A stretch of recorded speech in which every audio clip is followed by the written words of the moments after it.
If you've been going around the good old internet looking for the right podcast to fulfill your New York Yankees needs, well, I'll be the first to deliver the good news to you. You have found it. Here on Yapping Yankees with me, your host, Mike Scudero, you and I will be discussing the latest news, takes, and talk throughout the entire Yankee universe. Oh, and there may be some ranting on my behalf. Yeah. Anyway, what do you say we get to it? Let's get to yapping! Well, hello there, my fellow Yankee fans, and welcome to episode 235 of the Yapping Yankees podcast. As always, I'm your host, Mike Scudero, your friendly neighborhood Yankee yapper with the best yap in all the land. Here on September 15th, 2024 with yet another extra large order of the Yappuccino for you. Yes, sir. Thank you very much. Happy Sunday, my friends. Another one has arrived. September 15th. Guys, 2 weeks from today, the season is over. Holy crap. Damn straight holy crap, Frank Barone. My gosh. Well, today is actually going to be a positive episode because the Yankees had a positive week. So that's something that's very good, but also because of something else. And it's completely off topic when it comes to the Yankees themselves, but not off topic when it comes to the overall theme of today's episode and what Yapping Yankees stands for. You'll understand what I mean in a second, but I do want to actually start off the show rather unconventionally and give a shout out to somebody. Now, this is something very special to me that happened to me this past week. Something that I never really expected, honestly. And the fact that it has happened left me speechless, and it's just really special. So, my dad just finished up a huge trip in Europe. Went around to a few different countries, had a great time. And one of his stops happened to be Ireland. Now, long story short, he happened to be hanging out with his friends one night. They were drinking, having a good time and whatnot, and they were sitting outside hanging out, and his friends were having some cigarettes and whatnot, and there was this kid that came up to them, probably in his early to mid-20s, and said, "Hey, I'll give you guys €2 for a cigarette." And my dad was like, just take the cigarette at €2. You don't got to give €2, just take it. Probably wouldn't have given it to him because I'm very anti-smoking. You want to encourage young people to not smoke, but anyway, story for another day. So he gave him the cigarette, and they got to talking. Turns out, the kid who was in Ireland recognized my dad's accent as being a New York one. And they got to talking, and they were talking about, everything on the East Coast. I believe my dad had mentioned that he said he was from New Jersey originally, this kid, and he lives in Colorado now, and they were just talking about everything about the tri-state area pretty much. Got into sports even. They were talking about the Yankees, and against anything that I would have ever imagined, especially for this show that usually has a smaller, intimate type of listenership, and very loyal and loving and everything, and I'm so lucky to have that. Definitely nowhere near on the scales of, like, John Boy Media, for instance. I mean, I don't really even have the thought that I'll even get to that ridiculous. I mean, if I did, it's amazing, but to that amount of fandom and to that much popularity, that would just be surreal, like a dream. But I have more of an intimate, smaller, and loyal, like, listenership rather than just the numbers, And, I'm very aware of that, and I like it that way. I'm fine with it. I like that. Too many people overwhelms me anyway. Nice little close-knit group, But against all odds, my dad ended up mentioning to him that his son, me, obviously, has a podcast called Yapping Yankees because the kid happened to say that he was a huge Yankee fan. And the kid said, "Mike Scudero is your son?" Like, the kid knew who I was.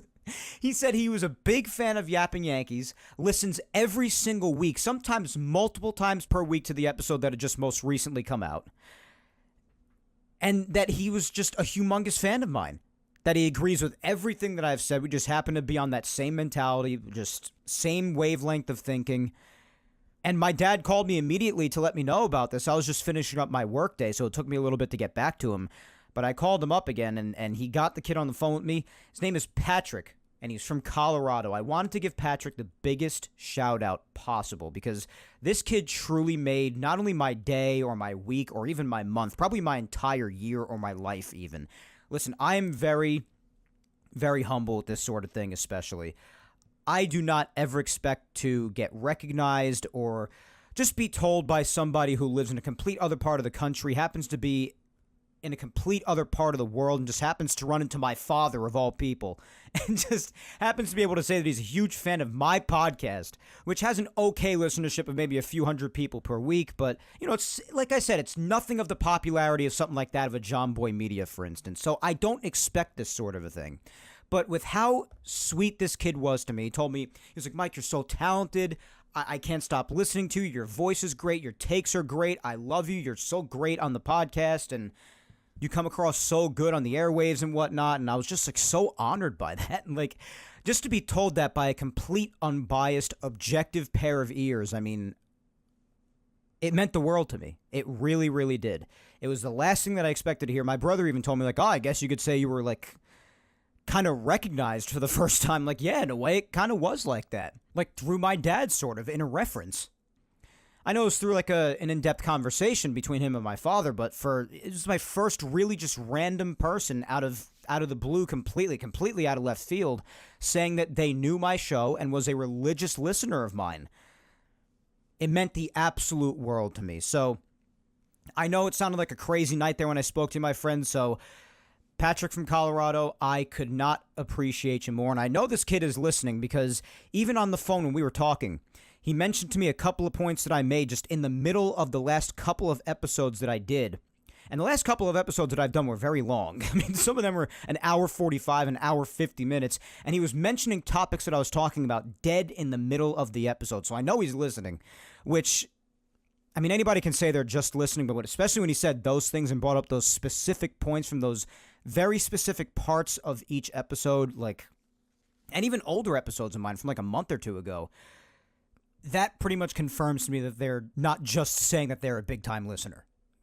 I just can't tell you what it means to me. Patrick, you made my life, buddy. I'm very humble in general, especially with this sort of a thing, but I mean, I just don't have any words for it. I really don't. I was kind of speechless on the phone as well.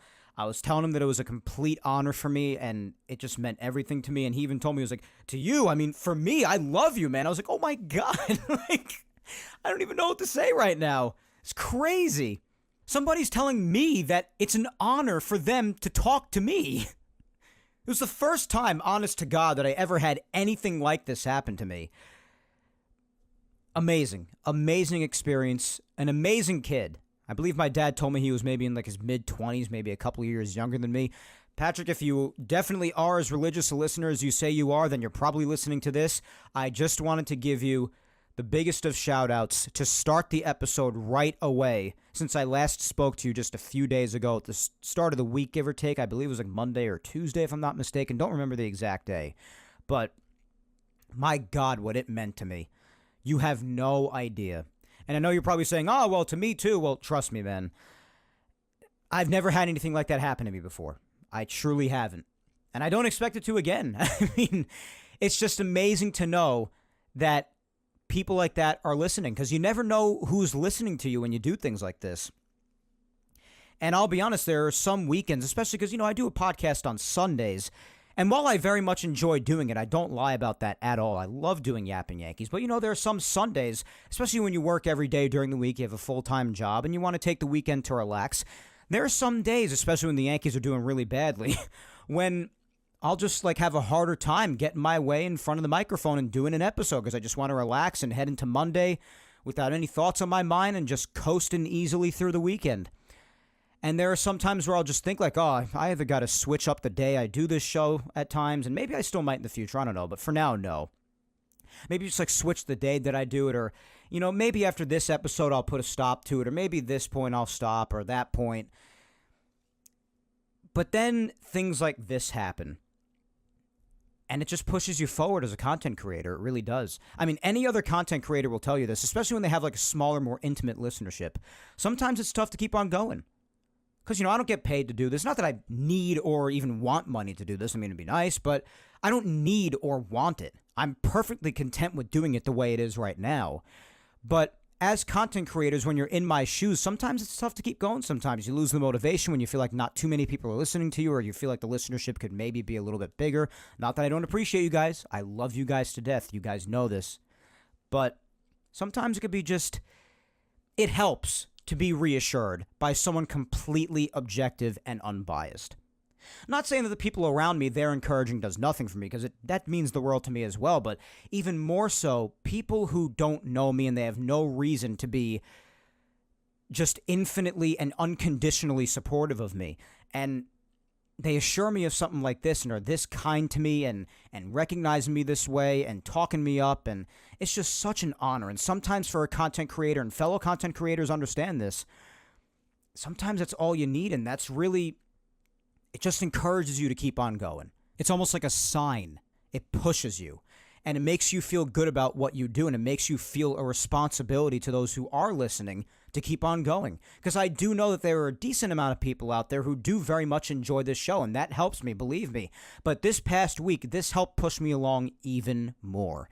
And it makes me feel even better about the fact that I am 235 episodes into this show now, which is surreal. I'm doing it about 5 years and 3 months, give or take now, an amount of time and episodes that honestly very few people end up dedicating to their content without something massive coming out of it.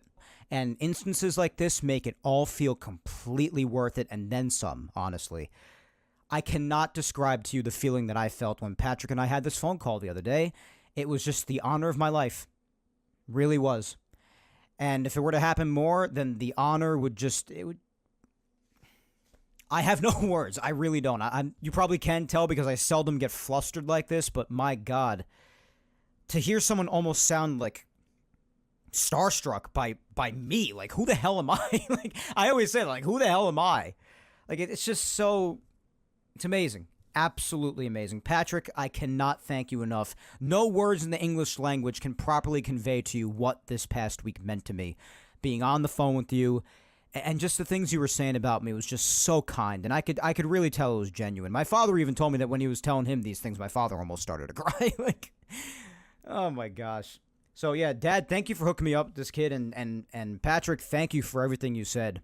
I know we spoke on the phone about potentially keeping in touch, and if you follow me on social medias, if you have any social medias, and if you do, then just listen to the social media shout-outs at the end of the show. I mean, I'll give one right now. My Facebook fan page, Mike Scudero NY.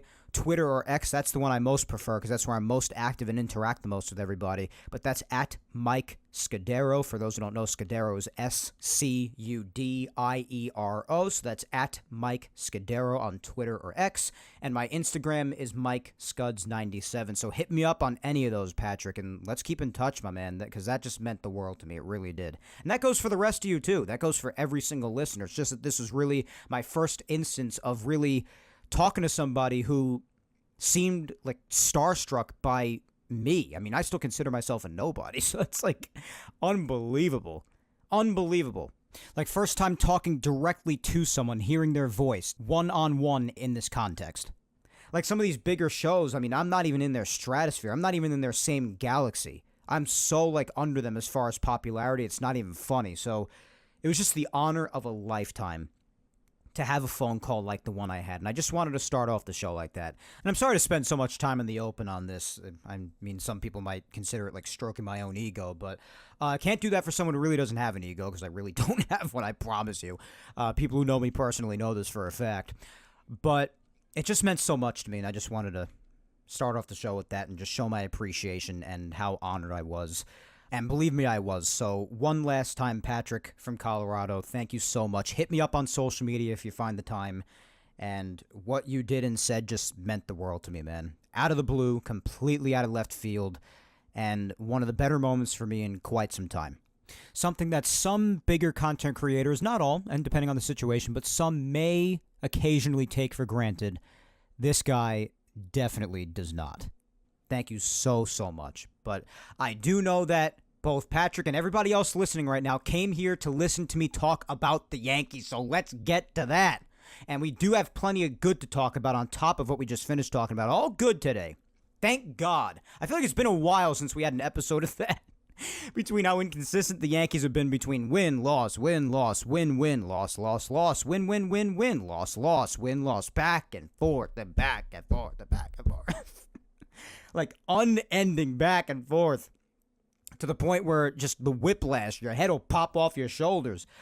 But finally, a week in which you can finally feel as if there is progress down the stretch here. Because as I said earlier on in the open, it's very surreal, but 2 weeks from today, the Yankees and everybody else will be playing their 162nd and final game of the 2024 season.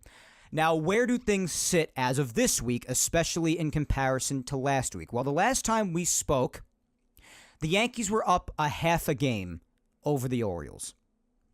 Today, the Yankees sit 3 games over the Orioles, so there has been 2.5 games worth of growth. Give me a hell yeah! Hell yeah, Stone Cold. So 2.5 games worth of growth. So there is progress, especially in a season where it feels like for months the Yankees and the Orioles have been within even as close as just a game of each other for an endless amount of time. It has seldom gotten to a lead as big as even just 3 for a chunk of this season. So whenever there is growth like that and it hits a level like this, it should be mentioned. On top of that, the Yankees also just got done winning 2 series in a row, which is also a rarity in the recent past for the Yankees in 2024. They have been so erratic when it comes to winning series. Sometimes they'll go weeks without winning a series. They started off the season winning series nonstop for over a month straight. Then they went about a month and a half or 2 without winning a single one. And now it's just every once in a while they'll win one. Like, it's just completely erratic with the win-loss mentality and approach here. But they just got done winning 2 in a row as of this past week, going 5-2 in the process. It's been a little while since the Yankees had a week like that, a few weeks at least. So it's definitely worth mentioning. But you did see some growth, because while the Yankees did still win the series in Chicago last weekend, so there was growth then, one could say that's really when it started. But with the way the Yankees have been playing for so long, and the mentality and approach that they've adopted with constantly winning games and losing games, 2 steps forward, 1 step back, 3 steps forward, 2 steps back, 4 steps forward, 5 steps back, that sort of approach that they've had of late, they very well could have taken that Chicago series, lost 2 out of 3 to the Royals, and then split or worse against the Red Sox and go right back to what they were doing before with the Rangers series and so on and so forth. But they didn't do that. So the progress has continued down the stretch as of this past week, and that is a big positive, especially considering the Orioles have continued to play a pretty putrid brand of baseball themselves, which is why we were talking about for weeks on end now, still through to today, and we'll continue to throughout the last couple of weeks here coming up, that it's important to take advantage of when the Orioles continue to do so. Because the Yankees and the Orioles, for a chunk of the time in the last couple of months, seem to have been in a race for first place. Not to see who could make it there faster by winning, but almost in a sense to see who could lose more and still come out on top. It's really silly, but that's really what it seems like the two teams have been battling for. Who could lose more and still finish over the other one? It's silly, but that feels like it's been the dynamic between the Yankees and the Orioles for some time now. So whenever the Orioles continue to play this crappy brand of baseball that they've played, like especially this weekend against the Tigers, where they were almost combined no-hit on Friday before Gunnar Henderson hit a triple that would avail to nothing after Santander struck out to end the game. And then today, they lose again in Detroit.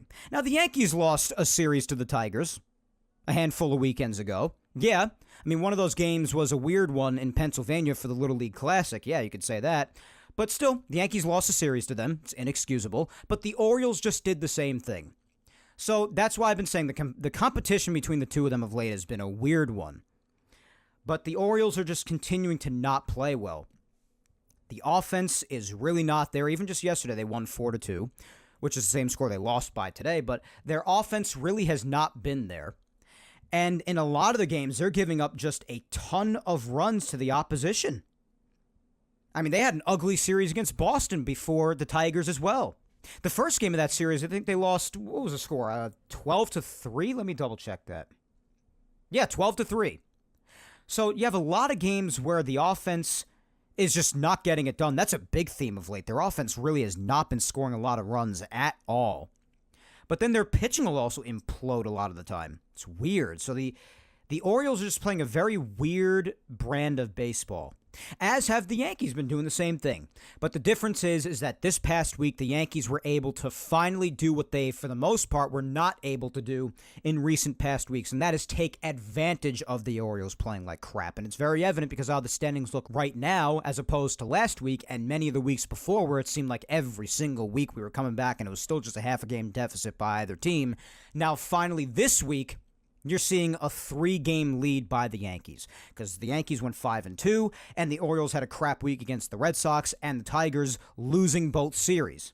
While the Yankees had a couple of decent teams come to town, especially the Royals, and they had a bit of a tougher time against them, like on night 2, the offense was completely dead again, and in night 3, it took extra innings to beat them, and the offense was still dead for most of the night, but the Yankees got the job done.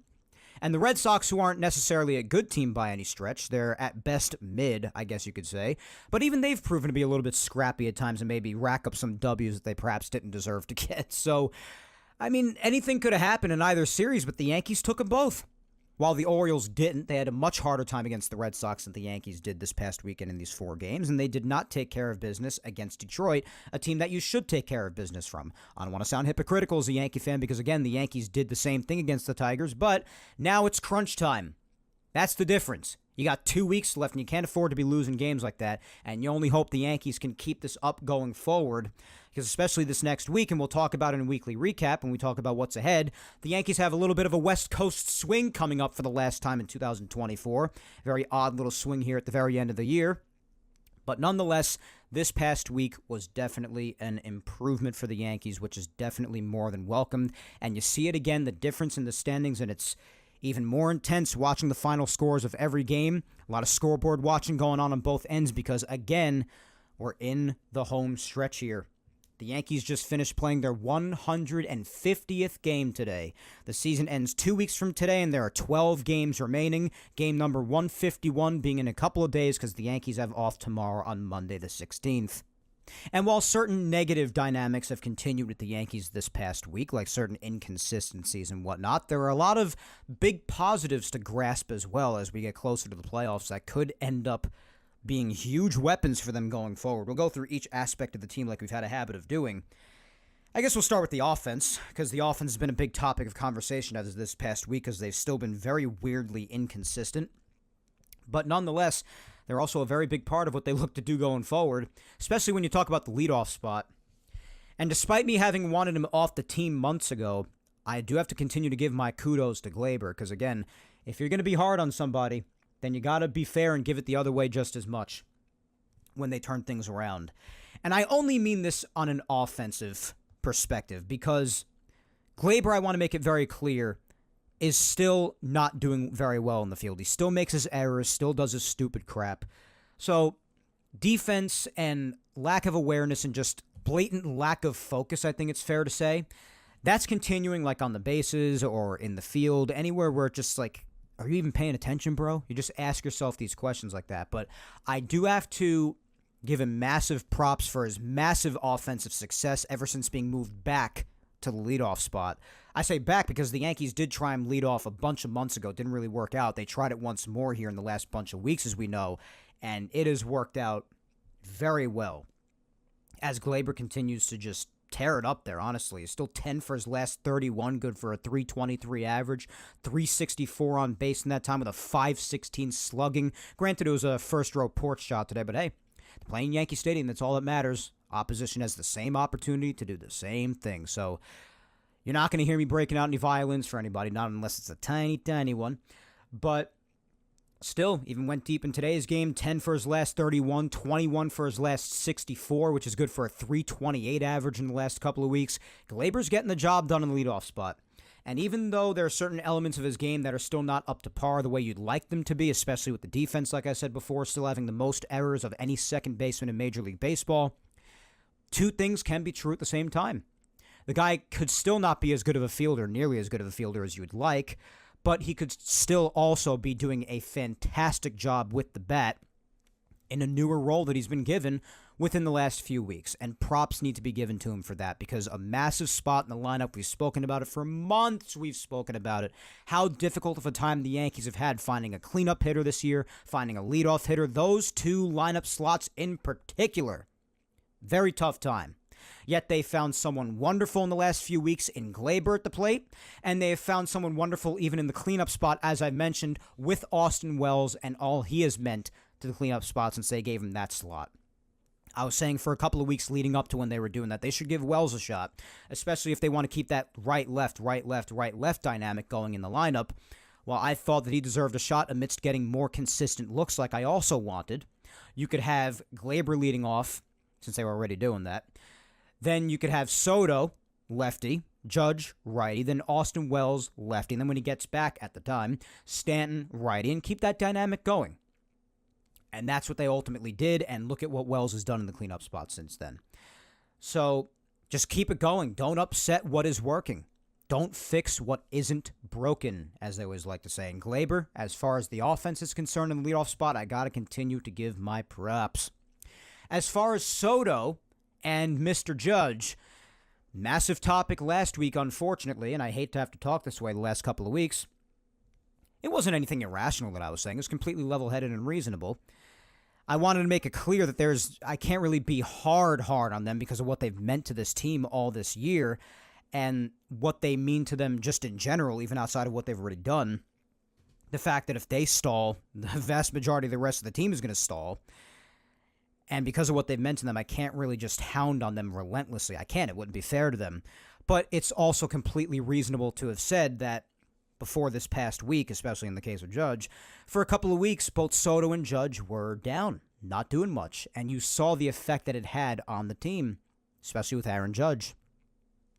Now, Soto, speaking about him in particular, he still hasn't been all that great.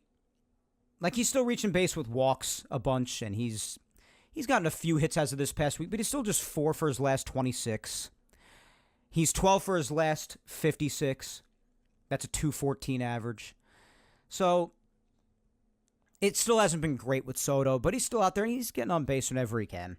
I definitely still like to see him pick it up a little bit more. He had a huge home run for his 39th home run this past week, though. I'll give him that, and he's crossed 100 RBIs, which is just amazing. I mean, I think he and Judge are the first Yankee duo to have 100 RBIs in years. It's been a while since that happened. Very long time. So, that's awesome to see. But overall, still hasn't been getting as many hits as I think we would like to see him get. So there's still definitely room for improvement there based off of what he's, in comparison to what he's done in the past. I'd say this past week was probably a little bit better, especially just from a perspective of getting on base more overall, because he still did take his walks this past week, but still would like to see a little bit more from Soto once again. I don't know if he's just getting tired or if he plateaued after the ridiculousness that he did for the vast majority of the season, being absolutely phenomenal for the better part of 4 or 5 months straight. Maybe it's just a little bit of plateauing, because he has far surpassed the highest amount of home runs he's ever had in a year prior to this, which was 35 last year. Now he's about to hit 40 probably this coming week. He is not too far from breaking the most amount of RBIs he's ever had in a year. His OPS is still hovering just under 1,000. His average has dipped a little bit because the hits have gone down, but he's still in the 280s, which is it's more than fine. So he's still vital to the team, and he's still fine overall. You look at those numbers, anybody would sign up for a year like that. There's no doubt about that. But just as far as hits, I think we'd like to see a little bit more. And still, definitely no discouragement or harshness towards him. Absolutely not. But I'd like to see a little bit more hits from him again. Pick it up a little bit. As far as picking up, and this is huge, even outside of me talking about how important he is to the team, as if you even need to hear that from me, not knowing that yourself already. But Judge has picked it up. And this is a huge relief. Not to say that I didn't expect it, because I did know that amidst him going 16 straight games, which is a career high for him, without hitting a single home run, I had a feeling it wouldn't last. Strong feeling it wouldn't last, because it's Aaron frickin' Judge.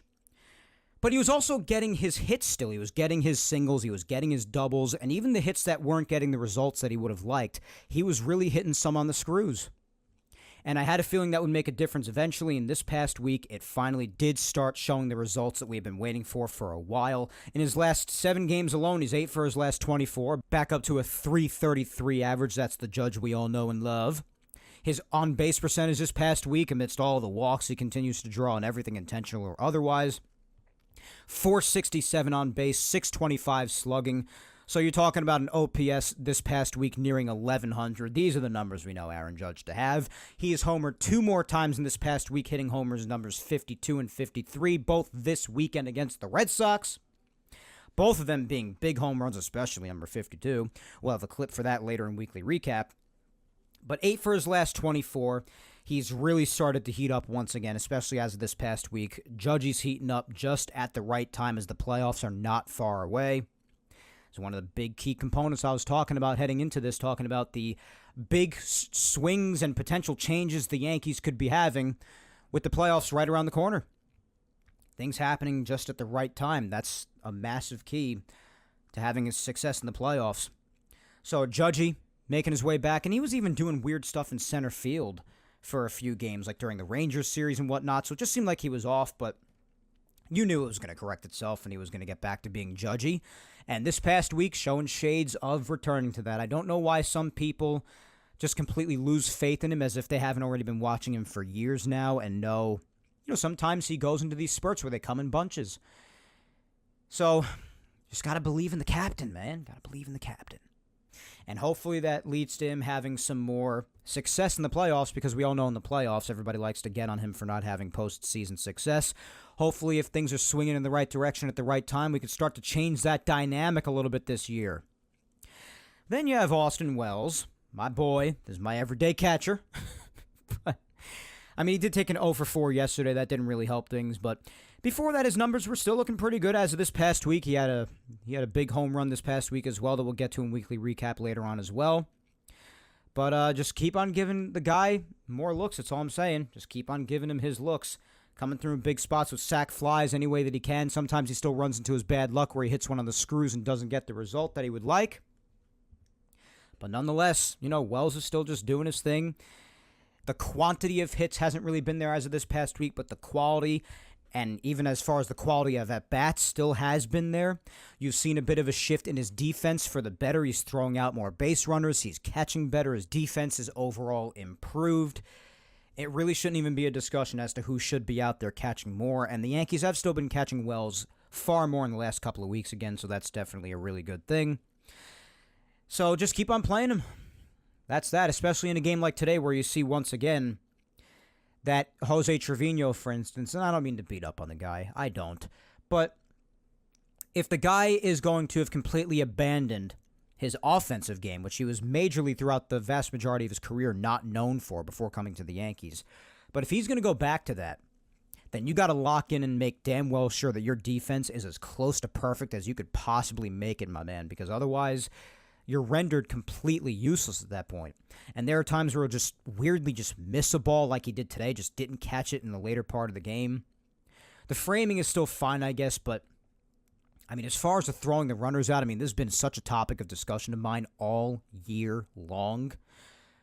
But it's just gotten to such a point now where literally anybody who reaches base, if Trevino is behind the plate, they could just take the base. It's a foregone conclusion that the base is theirs if they want to steal it. There's going to be no competitive throw down to the base, whether it be second or third, but especially second. It's your base to take, bro. And that's a problem. So if you're going to start to mess up with catching behind the plate and factor that in on top of the fact that throwing base runners out is a complete non-factor at this point in your career, well, you're getting really close to just not doing anything well anymore, not really being useful in any sort of a way, my man. I hate to talk like that about any Yankee player, but that's the way it's starting to look with Trevino. That's sad. So Wells has got to keep getting the playing time, man. Keep batting him clean up, too. There's some times where they'll put somebody else in cleanup, whether it be Stanton or Chisholm or whoever else, and then they'll put Wells fifth sometimes. Just keep putting Wells in the cleanup spot, man. That's where he's had his success for the most part, so just keep him there. So just keep giving him those looks. Then you have Giancarlo Stanton, who had himself a nice afternoon today. Had himself a big RBI double and then a sacrifice fly later on in the game. Overall, though, the last couple of weeks, especially this past week, it has not been pleasant for Stanton as far as the quantity of hits. 4 for his last 23, 9 for his last 50. These are both averages well under 200. He's got to get a little bit better with that. Like, as of this past week, he didn't hit a single home run either. So, I mean, extra base hits are there every now and again, but he just has not been reaching base much at all. And he hasn't even really been walking all that much either. So, got to get a little bit better with that. There are times where Stanton will just turn it on, because we all know it just comes in spurts with him. You want to talk about peaks and valleys with somebody and slumps and hot streaks. My God. I mean, Stanton is just about as hilly and valley, for lack of a better term. Just about as hilly and valley, or even more so, than any other hitter who I think might have ever played the game. So, I mean, you just try to tolerate that with Giancarlo, but it's tough sometimes, man, because sometimes the amount of hits and the amount of at-bats will be so low, and the quality of at-bats and the swings he takes, yikes. But you guys know I'm a big G fan. Sometimes it's tough to defend, but it hasn't been too pleasant with him lately, so hopefully he heats up again soon. I do not have any worries about him when it comes to October, though, because we all know what happens to Stanton in October, but it'd still be nice to take a hot streak into it. That'd be awesome. I'm going to skip one of the men of the hour right now in the interest of keeping him for later so I could really just talk about the whole subject as a whole. For the Yankees news segment later, the special young stud that was finally called up a bunch of days ago. Finally. But I will go in on this in Yankees news and discuss all about him. Anthony Volpe. I've spoken about my disappointment with this kid for a while now, and unfortunately that's continuing. He's 2 for his last 22, 10 for his last 53. His on-base percentage this past week was 130. He only took 1 walk and had 2 hits and 22 at-bats last 7 games. This is the dynamic that we keep on seeing from this kid. I don't really know what else to say at this point. All I can really say is that the only thing that'll save him at this point, I think, since there's just a couple of weeks left in the season at this point, he's got to get hot in October. This will be his first postseason because obviously he was just called up last year, and the Yankees didn't make the playoffs last year, as we all well know and remember. So we'll see what kind of potential October player Volpe is, and that could be a huge defining factor for him because as far as regular season production, heading into year 3, it's not looking good for him. Unless he just magically turns it on in the last couple of weeks here. But you still can't even deny that based off of what has happened since maybe like a month or a month and a half into the season when he was hitting 380 at the time. Ever since then up until now, besides maybe 2 or 3 week hot streak he had right after the All-Star break, but really for the vast majority of the year, Volpe's been a pretty big disappointment at the plate once again. Maybe even in some ways even worse so than his rookie year. So year 3, depending on what happens in the playoffs, obviously. But as far as regular season, year 3, we're going to have to see some growth from this kid.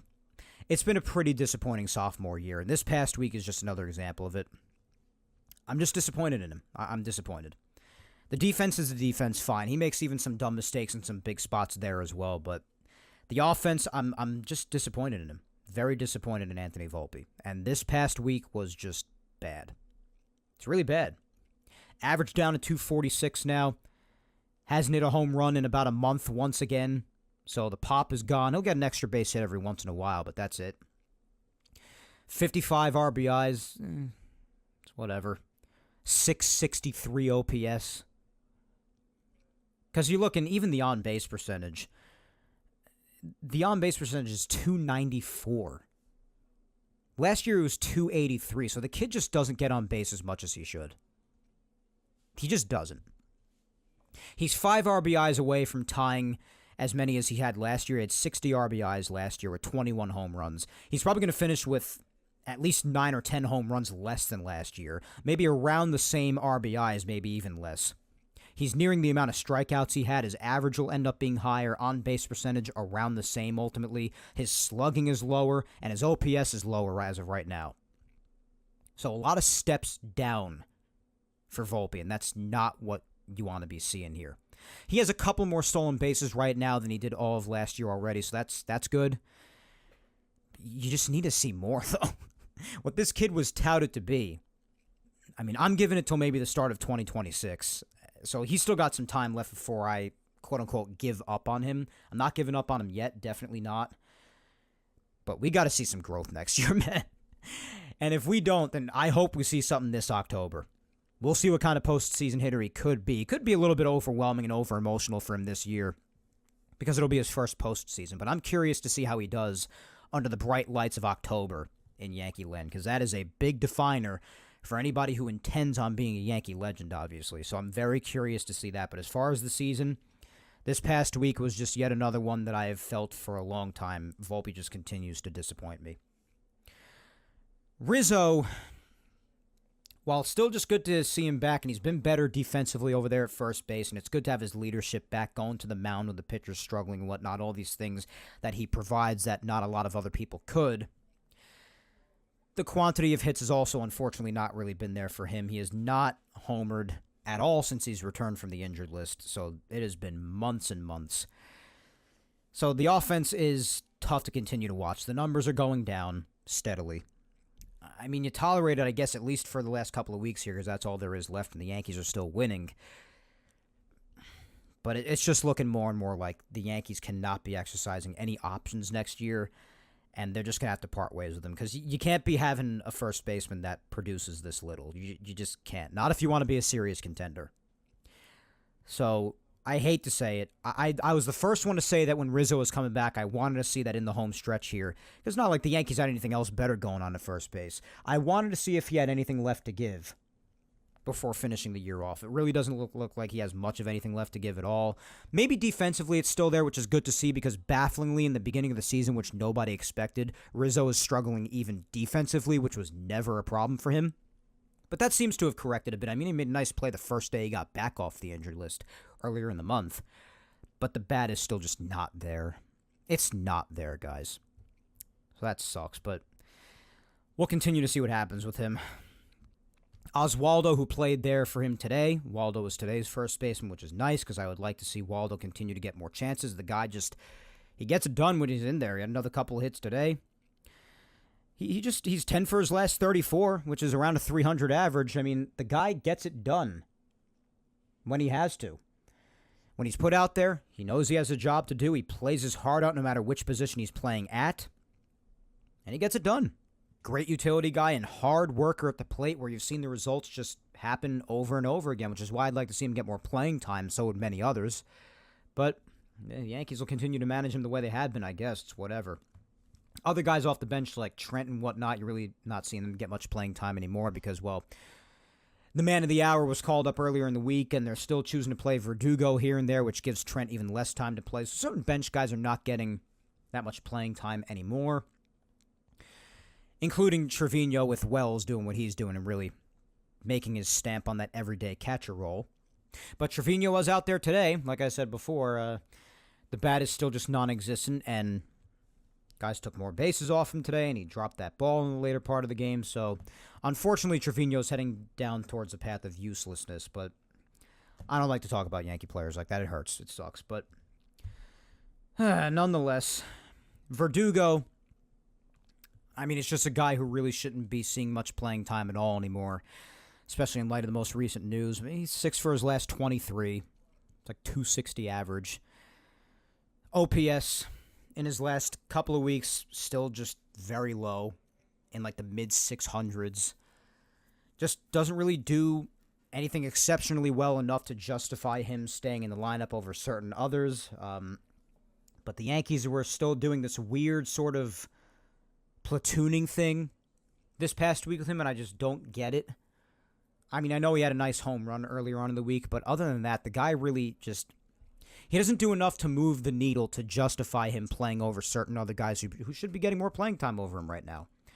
We haven't seen him in a couple of days, but still, nonetheless, I just don't really care to see him out there much anymore. He really shouldn't be getting much playing time at all anymore.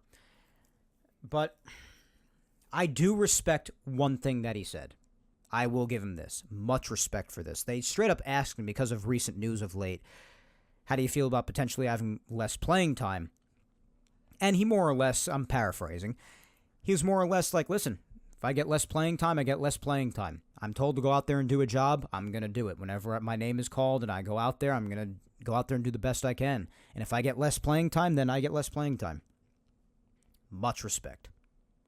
Not a lot of people would reply that way. And Verdugo's one of the last people that I would expect to reply that way.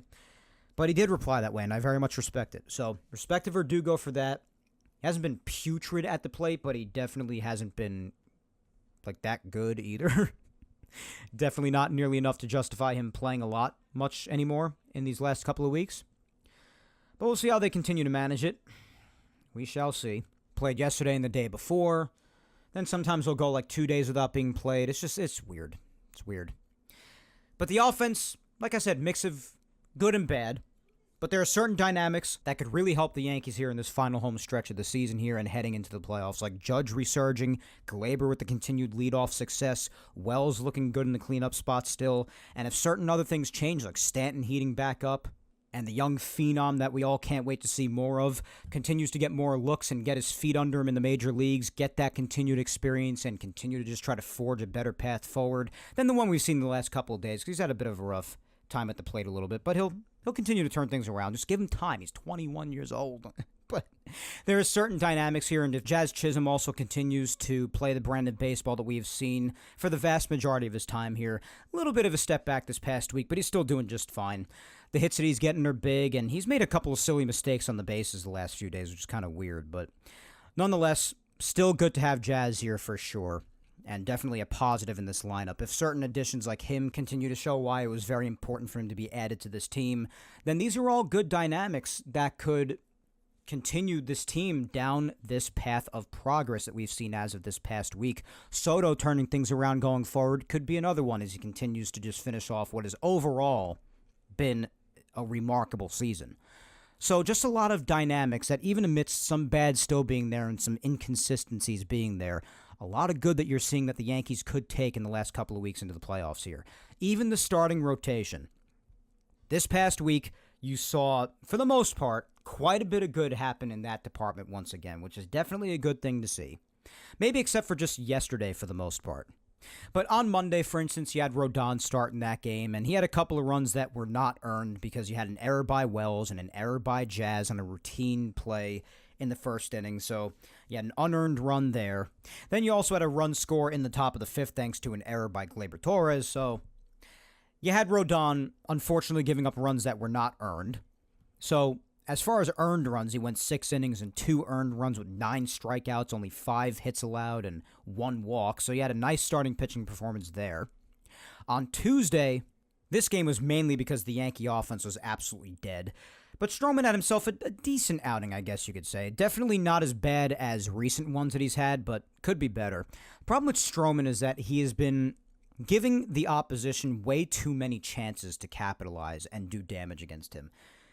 Give an example. In 5 1/3, gave up 7 hits and 2 walks.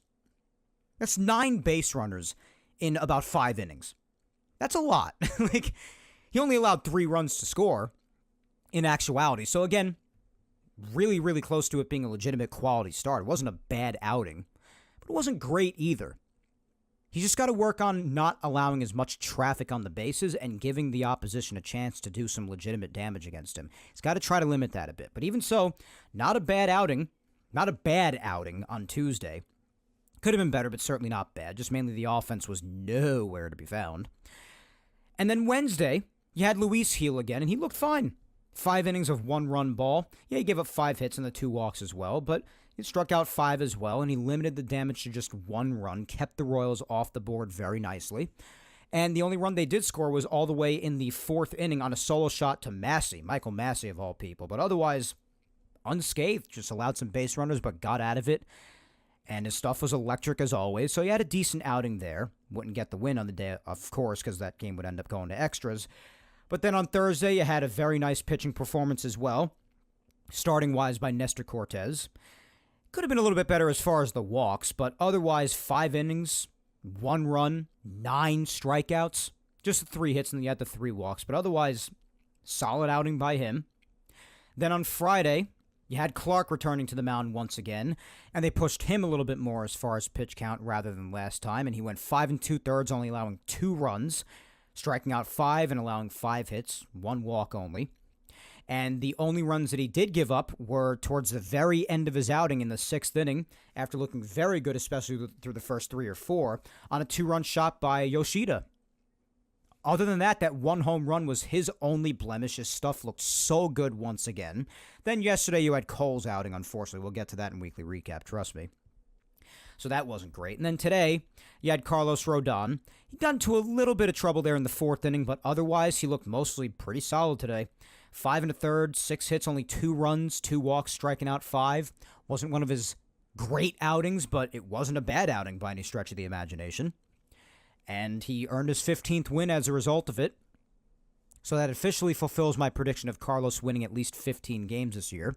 The ERA will not fulfill the remainder of my prediction, but nonetheless, my point is this past week, like we have seen for the most part throughout the past couple of weeks as well, the starting pitching has for the most part done a very nice job. It's been pretty solid. It's just a matter of the inconsistency of the offense.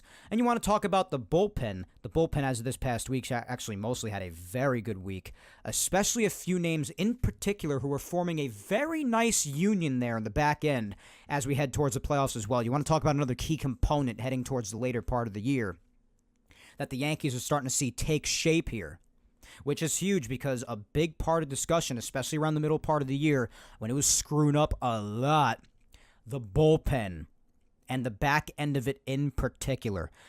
Finally, we have seen that blown save, that last one from Clay Holmes, number 11, from a couple of weeks ago, we finally see here that might have finally been the straw that broke the camel's back because you have not seen Clay Holmes close out a game in some time. You have not seen him called upon in a ninth inning where the Yankees have a lead. It has more been just a shifting of different people. For the most part, Luke Weaver. And Luke Weaver is one of the names that I would have been fine with. I was looking towards either him, Canely, or if they wanted to try Heel in the bullpen, even Heel as a potential closer. But they really made it clear that they wanted Heel to return to the starting rotation. It's been fine since he has, so it's whatever. That's all good. I didn't have a problem with that. Just sort of an if they want to explore that potential possibility, then try him out in the closer role. It was primarily between him and Canely, but I don't have a problem with Weaver either. Didn't at all at the beginning. When they put Weaver in initially for the first time being a closer, I was like, all right, let's give it a shot. He was one of the names that internally I was okay with. And he has been a warrior. Absolute warrior. I mean, just the hype that he's showing on the mound. Get me fired the hell up. Stuff has been even more crisp than usual. He has more of a zip on his fastball. His changeup is even more devastating. Love what I've seen out of him in the closer role of late. But the Yankees have shifted some people in and out of there. Canely's seen a few appearances, which I like, obviously. So it's been working out much better there. And in this happening, you've seen a union form in the back end of that bullpen. A variety of names that have proven to be very important down the stretch here. First off, one of them, I'll start with him because he has just been so phenomenal since returning from the injured list, just within the last week or two. Mr. Hamilton, Ian Hamilton, or Hammy as everybody likes to call him. Since he returned from the injured list, about a week ago or so, bro's been phenomenal. He has been terrific. His stuff has more, you want to talk about having more zip and movement on it than ever before. I mean, his fastball, the uptick in velocity, the devastating Slombio even more so than before. Ian Hamilton looks amazing. He only has a little bit more than 3 innings pitched and 3 appearances, but he only allowed his first base runner today from a base hit. That's it. Otherwise, he hasn't even allowed a base runner. The guy's been striking people out left and right. Got the Yankees out of a huge potential jam in the 6th inning today, coming in right after Rodon finished. Run on third and 1 out, didn't even let him come home. He has been phenomenal. So you got Hamilton back with the reinforcements that we were talking about for a while, what he can mean to them, coming off the injured list, having a season where he was, for the vast majority of it, injured. And he has been showing how important he, in fact, is to back up what I was saying. Another unexpected name, and I said this months ago, he went through a weird spurt where he wasn't doing well, but for weeks now, I got to give him his credit, and I'm happy that I did, because since they picked him up, I saw him being a really good potential lefty specialist out there. And the concept of lefty specialist has really vanished since the 3-batter minimum. You know, back then when people were able to just switch pitchers out one batter after the other, which would really make the game longer, people would utilize lefty specialists to literally only face left-handed hitters. It's tougher to do now that they have to face at least 3 hitters, but they use him strategically to the point where it could really work. And he has still been phenomenal. For the most part, still getting lefties out and sometimes even righties. But Tim Hill has been awesome. Tim Hill. I've really always liked those submarine lefties, man. And the guys who can get lefties out and even sometimes righties, I'm a big fan of those guys. I used to be a big Boone Logan guy. Anybody remember Boone Logan? A little trivia there, I guess. But I love those guys who are mostly lefty specialists, sometimes really drop low, and it's just, I don't know, big fan of those guys. They could really come through in big spots, and Tim Hill has done that, man. He really, really has. I mean, this month of September alone, he's only allowed 1 run in all of his appearances. Only 1 run this month in 6 2/3. And then if you look at all of his appearances in August, in all of them since August 14th, and he had 7 appearances from the 14th all the way through to the end of the month, he didn't allow any runs either. So since August 14th, out of the pen, bro has only allowed 1 run. Like, he has been phenomenal out there. He has killed it. So Tim Hill has turned into a weapon. That's another name I wanted to mention. Then you have Jake Cousins. I mean, sometimes he goes out there and he's a little wild, but when he is on, that sinker and slider combo, my God. He is phenomenal whenever that's on the money. Now, today he was a little bit off, hit by pitch, walk, and they took him out before any real damage was done. That's all good.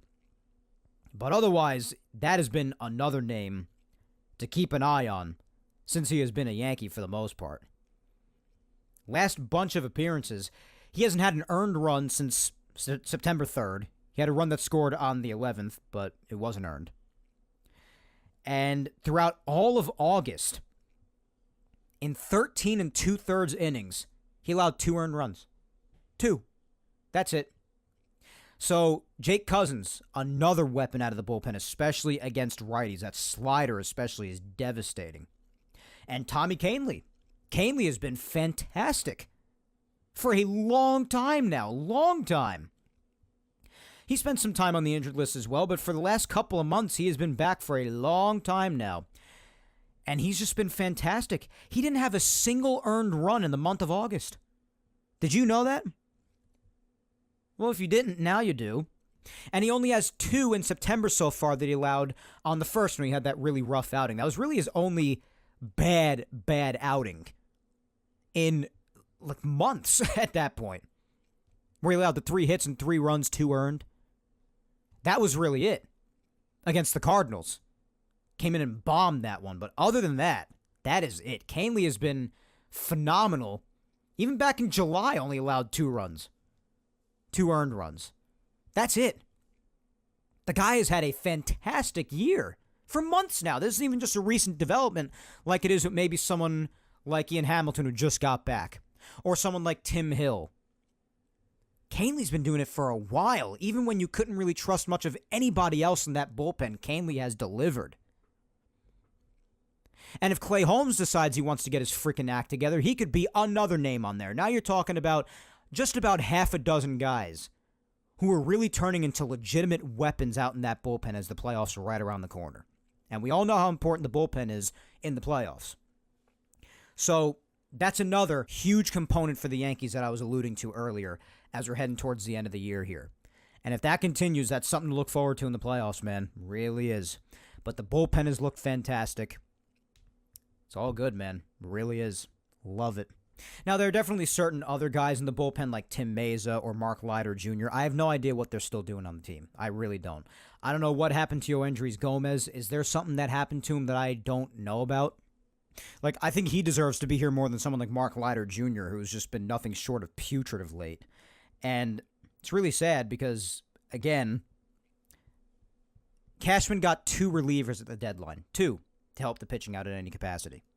One of them was DFA'd weeks later, and the other one, while he started off good and was getting the strikeouts he was brought here to do, with the Yankees having been massive contact-oriented in the bullpen, since then, he has been objectively terrible. So, yeah, nice pitching scouting this year by Cashman and the Yankees. Got to say that. Just terrific. So there are definitely other names, Gomez being one of them, that I'm wondering what they are not doing here, and others like Mark Leiter Jr. who are here, I'm wondering what they are doing here. But otherwise, the Yankees have really, again, just put together those really nice few names there that are really shaping up to be a very threatening group of names there heading towards the playoffs. So let's just keep on that path because that's freaking awesome. But that's the dynamic there, guys. Still some things that you wish would improve as of this past week, but a lot of good progress and a lot of good things to look at, especially with what happened this week. Lots of good takeaways. Now, what do you say we get into that a little bit more in depth, in detail, as far as what happened within the games this past week, and hop into that Yapping Yankees time machine back to Monday to recap in detail what happened in all of this past week's games. Yapping Yankees time machine, let's go.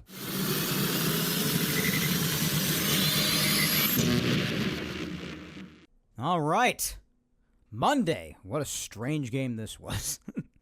Like I got done saying before when I was talking about Carlos Rodon, he went 6 innings, allowed 4 runs, only 2 earned because of the errors I mentioned earlier, the 5 hits, just the 1 walk, and 9 strikeouts. So all things considered, solid outing for Rodon, but the defense really shaky. Jazz making that weird throw down to first base on a routine hit ball. I mean, it's just weird. And then he'll make a phenomenal play down at third. That's why Jazz has been a weird third baseman, like I've said. He'll botch a completely routine play, a few of them being pop-ups into foul territory in particular, but even on ground balls and things like that, just botching routine plays and then making phenomenal plays on really difficult ones. Just odd. This is another example of that. Wells didn't have the best catching day behind the plate. So, a little odd, and Rodon was a victim of that a little bit while he was in the game. And the offense was very quiet up until the 4th inning when the Yankees finally took the lead. They were down 2-0, but Oswaldo walked with the bases loaded, and Verdugo shockingly hit a 2-run shot. This was the home run earlier in the week that I mentioned before for his 12th of the year, and the Yankees jumped out in front. Unfortunately, in the 5th inning, that's when the Royals would tie it up on that error with Gleyber. So the offense again would go quiet for a bit. Few more innings, and the Royals would later take the lead in the top of the 6th on a solo home run by Hunter Renfroe. So that was really the last bit of damage that Rodon surrendered.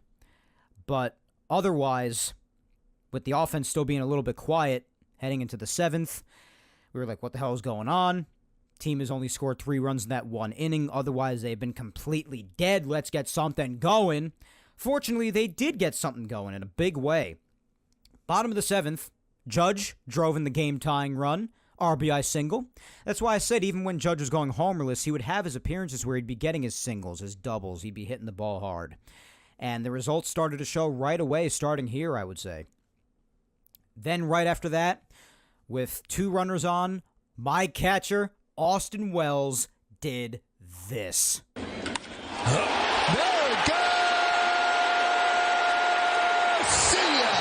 Into the bleachers, a 3-run blast, and the Yankees lead 7-4. Did you hear Paul after that? Even he was like, he had that little grunt there at the beginning. That was one of those home runs that you knew the second contact was made that it was hit to the moon. Just one of those shots. So Austin Wells, big 3-run shot deep into the bleachers, made it 7-4. It's hilarious. If that little grunt there, that little sound that Paul made wasn't enough indication that that was a moonshot, then I don't know what was. Just huh. I love that. It's great. Then Gleyber added on another in the bottom of the 8th to make it 8-4, RBI single. Judge hitting into a double play, drove in another, and then Austin Wells again, RBI double, made it 10-4, and that was the final. So an odd dynamic again in this one. Weird, sketchy defense throughout the beginning, first half part of the game-ish. Offense was mostly quiet until the end there and then just blew up. Exciting game, but odd game. Yankees get the win. Tuesday would be much more straightforward. Unfortunately, not in the best of ways. Yankees would get 3 hits the entire night. So this is what I'm talking about, the inconsistency of the offense. They explode at the end of the night prior, amounting to a total of 10 runs, and then the next night they get 3 hits. So that's the kind of thing that happens. 2 of them were thanks to Gleyber. starting this game for the Royals, and he was as good as he has been advertised throughout most of the year. Although the Yankees hit him hard in Kansas City months ago, if you recall. Seth Lugo, the Yankees did very well against him in KC. Well, they did not this night. 7 innings shutout, 10 strikeouts. And until the very later part of the game, when Austin Wells got a hit off him, all the way in the 7th inning, Lugo was no-hitting them with the exception of Gleyber Torres. Because Gleyber had 2 hits off him on the night. Because, leadoff Gleyber has just been different. But he had 2 hits, and until the 7th inning, he was the only one to even reach base against Lugo. So, mind you, it wasn't even just a no-hitter. It was actually a perfect game, if not for Gleyber Torres, until the 7th inning when Wells finally got a hit, too. So, it's just an ugly game. Again, Stroman was okay. Didn't do that bad. Could have been better. Mark Leiter Jr. and Meza each allowed a run because they're both not good. So, that combined with just a non-existent offense, very lifeless game for the Yankees in all aspects, and lost 5-0. It's a very quiet, very effortless game without even a pulse. So, that's all there is to Tuesday. Wednesday had a much more interesting dynamic to it again, similarly somewhat to Monday in the sense of a quiet offense, then they blast out in 1 inning a little bit, then they go quiet again, then the only difference was in this game they eked 1 out, whereas Monday they exploded. But this one they eked 1 out in extra innings, and it was just the back and forth, and starting pitching was still pretty good, and the bullpen held it down. So in those aspects, it was similar to Monday. But Heel started the game, gave the performance that I said earlier. The bullpen was killer, except for Clay Holmes, who, when the Yankees were up 2-1, allowed the Royals to tie it again, because he just doesn't know how to pitch in big spots anymore. It's great. Wasn't even the 9th inning this time, yet he still screwed it up. But nonetheless, Tim Hill was fantastic. Tommy Kahnle was fantastic. Cousins, although he allowed 2 walks and an unearned run because it was the 10th inning, but otherwise Cousins was still fine. And Weaver was fantastic. So again, a lot of those names I mentioned before almost entirely encompassed into one game. Fantastic. You're seeing that group there. As far as the offense, they didn't do too much because while you had Heel having done a nice job and the Royals jumped out first, the offense did come back thanks to that big 2-run shot by Juan Soto I mentioned earlier, his 39th. And it stayed like that until they retied the game off of Clay Holmes in the top of the 7th. So it was 2-2, headed into extras, and on that unearned run by Jake Cousins, it was on a wild pitch, so that's why that run came home. Didn't even have to score at all. Jake Cousins was just kind of his own worst enemy in that inning. But the run did score, and then Wells tied the game in the bottom of the 10th on a sac fly, but that's all they scored. So each team scored in the 10th, so it had to go to an 11th. The Royals did not score in the 11th thanks to the fantastic efforts of Luke Weaver. Had a fantastic inning. This is one of the appearances that he just went ballistic and beyond hyped up. And then the Yankees managed to score on an infield RBI single by Jazz Chisholm. The infield was in. Bobby Witt Jr. had to make a nice play just to keep it in, but he could not get up in time and make a clean throw home. Winning run came home to score in John Birdie. And that was that. John Birdie, another return from the injured list as of just this past week.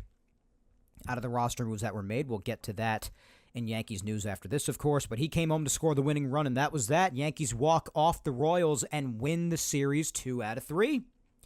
So an exciting end to what was a very on-edge and even at times irritating game. But that's the way he wanted it to end. Speaking of extra inning walk-offs, well, it would continue into the next day on Thursday. And ironically enough, the winning run coming home to score on the walk-off was exactly the same. It was John Birdie again coming in to pinch run and scoring the game-winning run. So, very interesting and very similar to the night prior. But this evening had a nice outing by Nestor, although he didn't go deep. Again, like I said before, 5 innings of 1 run, but had a ton of strikeouts and was looking pretty solid once again. Had an even more improved answer when talking about, the shift in dynamics in the rotation, who can go to the bullpen for one rotation through, and who might stay in the rotation and whatnot, who might be asked to do different sorts of things. He had that controversial answer the first time around that I gave my opinion on last week. You can listen back to last week if you want to hear my opinion on that. But he basically said, I'll do whatever. as far as this outing, and he went out there and did his job. So that's that. But the offense really didn't do much. They got ahead at first in the bottom of the first on a solo shot, a leadoff home run by Glaber to make it 1-0. And it was quiet for a while just like that until Danny Jansen, who continues his baffling good gameplay against the Yankees only. It's like the only team he knows how to hit against. It's crazy, even on a new team in the Red Sox. But he tied the game at 1 in the top of the fifth off of Nestor. And it was just 1-1 for the entire game from then until extras. So not much to talk about. Both bullpens holding it down. Both starters did a nice job. Really weird. And the Red Sox had Criswell going, and they could have done a lot more off him, but they just didn't, the Yankee offense. But then in the bottom of the 10th, finally, after a non-existent offense once again, third day in a row for the most part of that happening, irritatingly so for the Yankees after the explosion on Monday. More inconsistency. Makes me nervous. I won't lie to you. But Juan Soto comes up in the bottom of the 10th and hits a ground ball up the middle to win the game. And John Birdie again comes home to score. So, another walk-off 2 nights in a row for the Yankees in extras with the ghost runner. Get it done however you can, man. That's all I can say. So, 2-1 victory on Thursday. Yankees starting off the series against Boston with a W. You like to see that, and they would continue it on Friday when Mr. Schmidt took the mound again for the second time since he returned from the injured list. And I got to tell you, I continue to love how the kid's stuff is looking. The only damage he gave up, again, as I said earlier, was at the very end of his outing, that 2-run shot to Yoshida. But otherwise, the fastball was crisp. The off-speed stuff was crisp. The breaking stuff was sharp. Love it. I really, really love it. Has only given up 2 runs in 10 1/3 since returning in both of his starts combined. Only 2 walks, 7 strikeouts in that time. Solid stuff from Clark. It's really good to have him back. Really is. Could end up being a big deal to this rotation in the playoffs. Only thing was in this game, the offense was dead for the vast majority of it once again until they woke up in the 7th inning. But when Clark gave up those 2 runs, he was actually down 2-0 after that because the offense did nothing until the 7th inning, literally.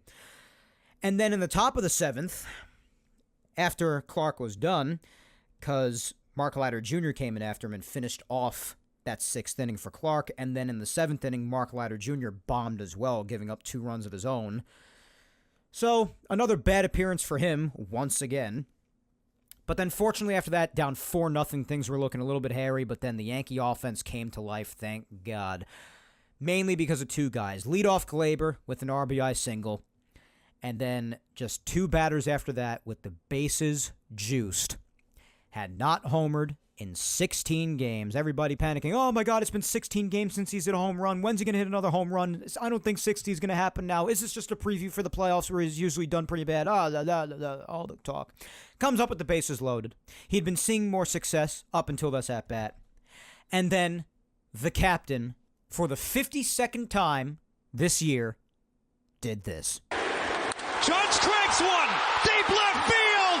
A grand slam. And the Yankees have the lead. Do you hear the stadium? Oh, my God. It was a madhouse, and it deserved to be. Into the left field seats, a huge home run, especially considering it's against the Red Sox. Down by 3 and putting them ahead by a run. Wow. Not to mention, this also brought him to 130 RBIs with over 2 weeks left to play at the time. Unbelievable. The captain has been back, and this was just another step in that this past week. My goodness. His 8th grand slam of his career already, which is also unbelievable in its own right. But what a shot. What a shot.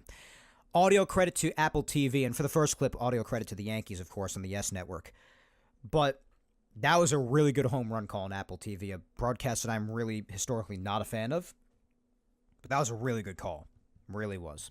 So a huge home run there.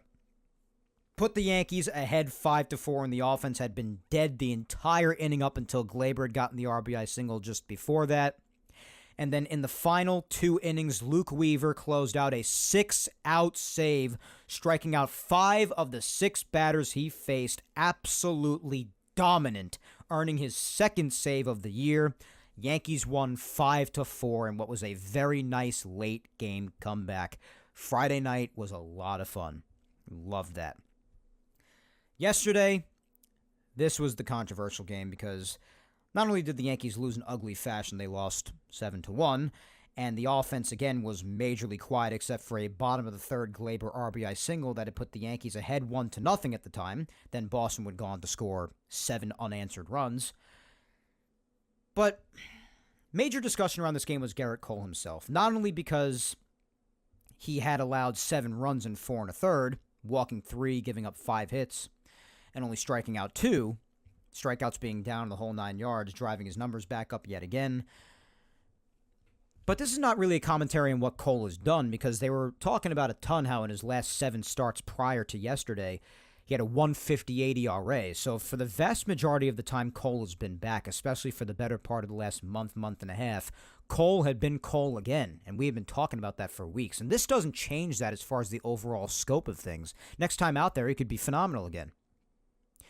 But when talking about this start individually, there is a topic I'd like to hit on. That is the topic that they even hit on in that Spanish broadcast press conference that they had with Cole. And they were asking him who, the hitter was that had given him more trouble than just about anybody else. And pretty much before the reporter could even get through the question, Cole's very funnily, but seriously too, because it is the truth, leaned into the microphone and said, Rafael Devers. It's facts. It's facts. What do you want from the guy? Devers has killed him, as have the Red Sox overall. He has not pitched well against the Red Sox at all for a lot of years now. It's been a huge thing for him that I believe has even become mental at this point. It's in his head. It has to be. Because the only other team that he struggles this mightily against a lot of the time, I would say, is maybe just the Mets. Other than that, on a consistent basis, more often than not, Cole he gives everybody else the business just about. So it is a mental thing, I would say, at this point, at least to a certain degree. And it definitely wasn't this outing, because something happened that really just rubbed me the wrong freaking way, man. Cole had a no-hitter going into the 4th inning, which was shocking to even me, knowing how he usually is against the Red Sox. He's usually not good against them at all. So it was shocking to me. And with 1 out, after he had already retired Duran to start the inning, 1 out and nobody on base. Yankees are also winning 1-0, by the way, mind you, at this point, because Glaber had just in the bottom half of the prior inning gotten his RBI single. So 1-0 lead. Nobody's on base, 1 out, Devers stepping up to the plate. Keep in mind that Devers is also not playing completely healthy right now. I think he has a shoulder problem right now, if I'm not mistaken. Keep that in mind, too. He had a bad night the night prior, and even the night before that. He had not been doing much in the series at all prior to yesterday. He was 1 for 3 on Friday, I believe, and then against Nestor on Thursday, he had a really rough game. He was 0 for 4, 3 strikeouts. So keep that in mind, too, when talking about this. I know Cole's a whole different subject because of what he does against him in particular, but nobody's on base.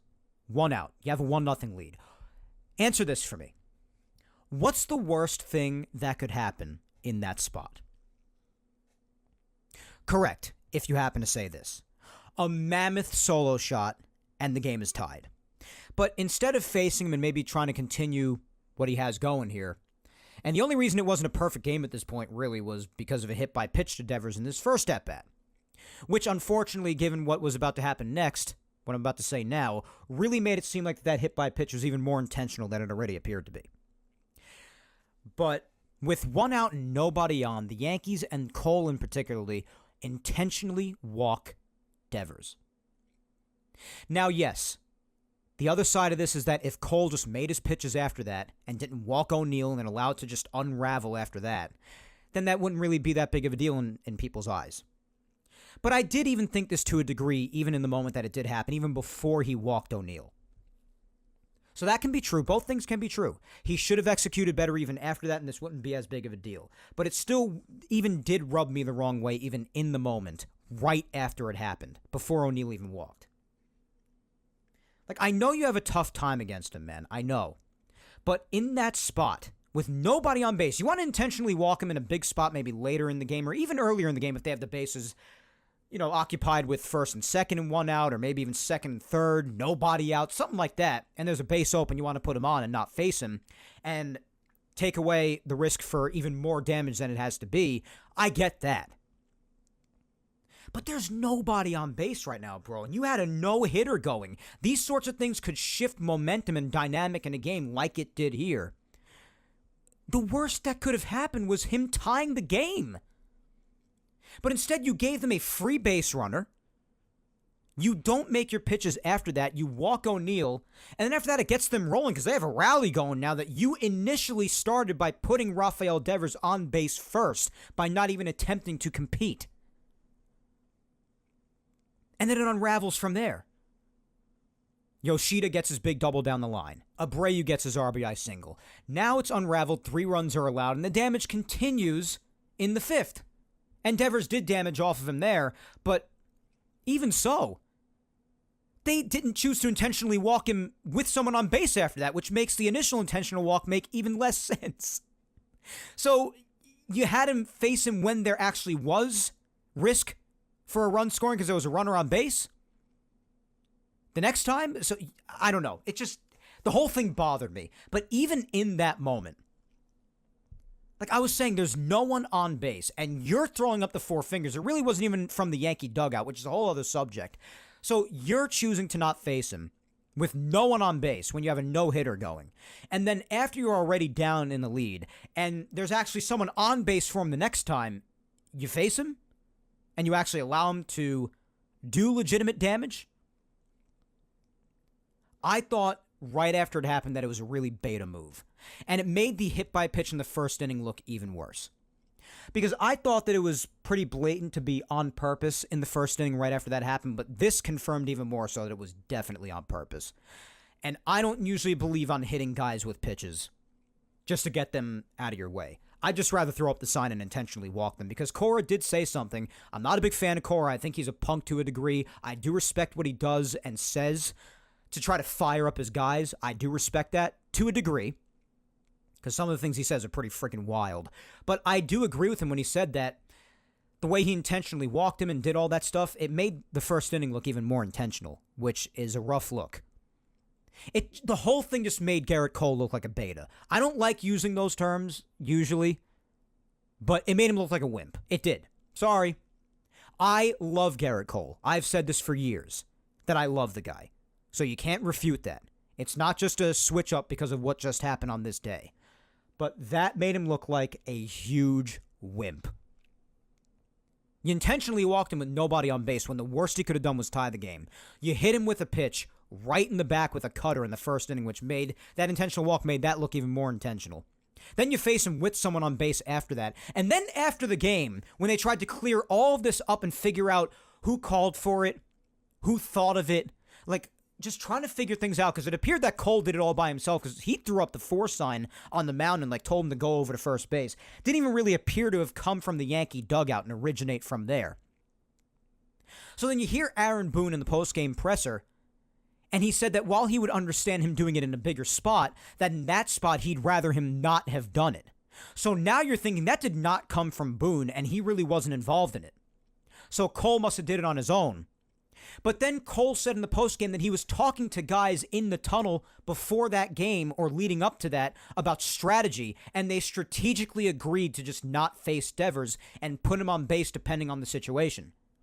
Well, if it depended on the situation, then that definitely shouldn't have been a situation, because nobody was on base and you had a no-hitter going at the time, number one.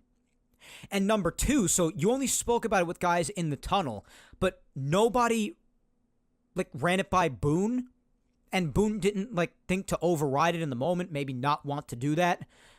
I don't know, the whole thing just sounded so sketch, bro. And that's why I have a tough time believing that Boone has any massive amount of input or say on this team. Because it sounded like in this situation here was just another example of them just completely going around him. The guys in the tunnel, didn't involve him in this, and they didn't talk to Boone about this, and Boone didn't think to override it, and Cole seemed to be acting on his own, but then it turns out he had spoken to the guys in the tunnel about it. Does Boone have any control? They didn't run anything by him. Does anybody have any respect for Boone at all? I mean, we all have our preconceived notions about the amount of respect that the players may or may not have for him, despite what they say. But this just tells me that they don't have respect for him in situations like this. And these have happened before, where big things happen in a game and Boone appears as if he didn't even really have a say in it or know much about it. Just a weird, weird thing, man. The whole thing is beyond dumb and sketchy. Not a fan of it. Nonetheless, though, strictly on the field, like I said, I understand intentionally walking in big spots when someone just straight up owns you. I get it. It's just strategically the better thing to do, like Cole is trying to say. If only in this situation it made more sense. But you don't do it there. Come on. I mean, you very well could have gotten him out. I mean, Devers does own him, but you could have gotten him out in that one particular spot. He doesn't hit you every single time he's at the plate. Just very often when he's at the plate. But you could have gotten him out there and kept the no-hitter going. For all you know, that might not have shifted the dynamic and the momentum in the Red Sox favor, and nothing might have happened after that. We'll never know. It played out the way it did, and it is what it is. But why would you do that with no one on base? And you already hit the guy with a pitch. You always risk some sort of an injury when you do that. So that's cowardly to begin with. And then how you handled it there kind of confirmed that you did it on purpose in the first inning. I just don't like how Cole looked and all that. It made him look like a wimp. I'm sorry if you don't agree with that. That's just my opinion. You could disagree with it all you want. And my intention is not to get personal with Cole. I'm just saying strictly on the field and spectating as a fan. That's how it came off, even to a Yankee fan. So I couldn't really disagree with much of anything that Cora was saying in the postgame about it. Honestly, I couldn't disagree with it. I agreed with most of or all of what he said regarding that whole situation. Just a really bad look. And Cole went on to have a bad outing after that in the remainder of the fifth inning. 4 more runs were allowed after that. So needless to say, and hey, he can come out and have a great start out next time. Listen, I hope he does. I still love Cole. It's just I don't like what happened in this game. It was really, really a beta move, honestly. Beta. But in this outing, needless to say, he took the loss for it and it beefed up his ERA, which is really headed towards the low. It was in the low 3s, headed towards the high 2s. Now it's back up to 3.97. Because he allowed 7 runs in less than 5 innings. That'll do that to the ERA. So, bad outing by him, and I just wish different choices were made and different approaches were taken. Just not a good look at all. And he's got to get past this block that he has with the Red Sox. He just has to. It's just annoying. Because when the day comes again, if it does come that the Yankees face the Red Sox in the playoffs again, and Cole has to face them, you got to have some sort of confidence that your ace can deal with them.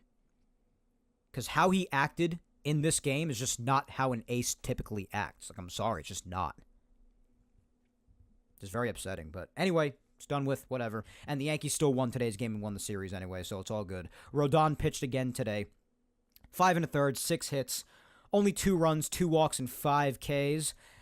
Had himself a very nice outing, except for the 4th inning when he appeared to start unraveling a little bit, but he got a hold of himself once again, and then pitched himself a nice 5th, and went into the 6th inning, so only allowing 2 runs. Nice outing by him, definitely. So, Rodon earning his 15th win as a result of all that, and the offense, they did their thing from early. Giancarlo Stanton got an RBI double. Glaber got another solo shot in the bottom of the 3rd, his 14th home run of the year. And then, for the 53rd time of the season, all the way to the batter's eye, the captain, once again, and again, audio and courtesy of the Yes Network, did this. Driven out to center field and deep. Rafaela turns and looks. See ya! Off the batter's eye. A monster shot for Judge. And the Yankees are up 4-0. Yep, did it again. So, Yankees took a 4-0 lead. Then Rodon would allow those 2 runs back, so it would be 4-2. Yankees would add on 1 more in the bottom of the 7th on a Giancarlo sac fly, made it 5-2. Again, Stanton had himself a nice afternoon. Bullpen would lock it up after Rodon left the game. Ian Hamilton looking fantastic again. Tim Hill looking good. Clay Holmes, despite allowing a hit, got the last 2 outs of that 8th inning after Hill had himself a very nice scoreless inning and a 3rd outing. And then Jake Cousins and Tommy Kahnle combined. Cousins had a rough start to the ninth, and Kahnle rounded it off for him. Finished off the ninth inning and completed the 5-2 victory for the Yankees to end off a 4-game series against the Red Sox, winning 3 out of 4. That is their 3rd series victory in a row. That's how you get it done. So the Yankees, after having won 7 of their last 10, head into the second to last week of the 2024 season, starting on Tuesday because tomorrow they have a day off. Tuesday, they hit the West Coast one last time for this year. It'll be a game in Seattle on Tuesday the 17th at 9:40 p.m. Eastern. In this game, it'll be Luis Gil taking the hill for the Yankees once again. See how he does over there. Wednesday, 9:40 p.m. Eastern, again in Seattle. Nestor will be towing the slab for the Yankees that day.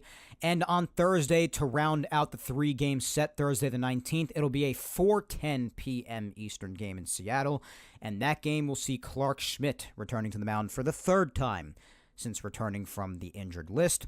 And the Yankees will round off on Friday next weekend their West Coast trip against the A's in Oakland. Now, the Coliseum over there is usually a house of horrors for the Yankees, and the A's have a tendency to play strangely good baseball here and there, so it might be an interesting weekend next weekend. So despite the fact that the A's are 20 games under 500 as of right now, don't completely write that off as an easy series. We'll see what happens. It might be or it might not be. We'll see. But Friday the 20th, it'll be a 9:40 p.m. Eastern game again. No pitching matchups officially announced for this series as of yet. Saturday will be 9:07 p.m. Eastern, and Sunday the 22nd, when we shall yap again. That game will be at 4:07 p.m. Eastern. There's a good chance that I will potentially be recording towards the later part of that game, or maybe I'll wait until the game's finished to start recording. We'll see. It depends on when it ends. But there's a chance that you could hear me live reacting on next weekend's recording of Yapping Yankees to the end, to the later part of that game against the A's. We'll see. But that is the week ahead for the Yankees in their second to last week of the regular season, which is hard to imagine. 150 games come and gone just like that, right? It's wild. So that is what happened in depth as of this past week. Let us get to Yankees news before we round it off with this week's social media segment. But this week in Yankees news, just a few roster moves being made earlier on in the week. One very big thing happening in particular.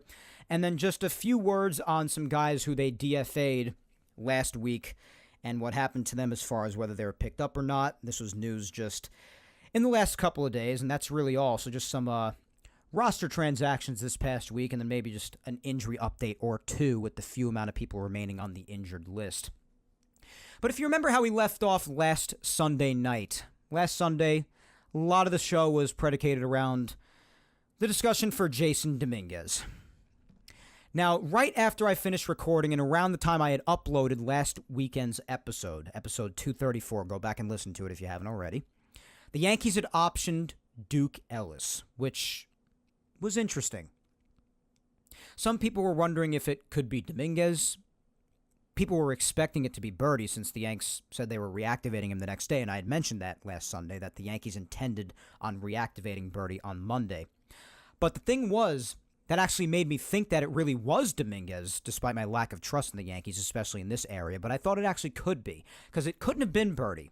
Because Birdie was on the 60-day injured list, as I had said last week. So in order to reactivate him from the 60-day, you would either have to move someone else with an already long-term injury to the 60-day as well, which wasn't going to happen, or DFA somebody, or somebody else getting hurt and immediately being put on the 60-day. It would have to involve the 60-day or somebody being DFA'd in order to open up that 40-man spot in order to reactivate somebody from the 60. So merely optioning somebody, in this case Duke Ellis, it wouldn't open up that 40-man spot needed to reactivate Birdie. So I was curious if it could actually be Jason, because Jason is already on the 40, so you just have to call him up, and optioning would fulfill that. So I was saying maybe they are actually calling up Jason. And it turns out that's exactly what the reason was. I said last week that maybe because of the math that I put out there, listen back to last week's episode if you want to hear all that. I'm not going to repeat that. I don't want to repeat myself more than I already do. That they could maybe even call him up tomorrow because of the definitive math that I had put out, meaning on Monday. But who knows? I mean, you can never be too sure or think too logically when it comes to the Yankees, but it turns out that it finally was Jason Dominguez. So, huge roster announcement. That's what I was talking about before, in case you couldn't already tell the obvious. But Jason has been up as of this past week. And he's gotten a couple of hits, but for the most part hasn't really come around yet. He's looked fine in left field, which is good. And he's even had a couple of appearances in center when they want to give Stanton a day off and DH Judge, put Dominguez in center and still force Verdugo out in left. And then there would be days where they would just sit Dominguez and put Verdugo out in left and just not play Dominguez, which is yet another Yankee lie. Because if you recall the specific quote the Yankees used before calling up Dominguez, one of the reasons they claimed to have for not calling him up sooner was because if you want him up here, you want to play him every single day. And well, at this point, as of this past week, my friends, with the remainder of games that were left, and even the highest amount of at-bats that he could have, even with 5 at-bats each game with the math that I mapped out last week, even if he played that much in all of the games remaining in the season, he would still maintain rookie eligibility. So you could play him every day, and the Yankees should be, considering they said that when he was finally called up here, that's how they want it. They want him in the lineup every day. Yet, this past week, he had more than 1 day off. So they even lied about that. I guess they really just do like Verdugo that much, which is really just incomprehensible, honestly. It just really is. And it just shows the Yankees' silliness and how they're just willing to lie right to our faces. It's just a blatant Yankee lie. It is.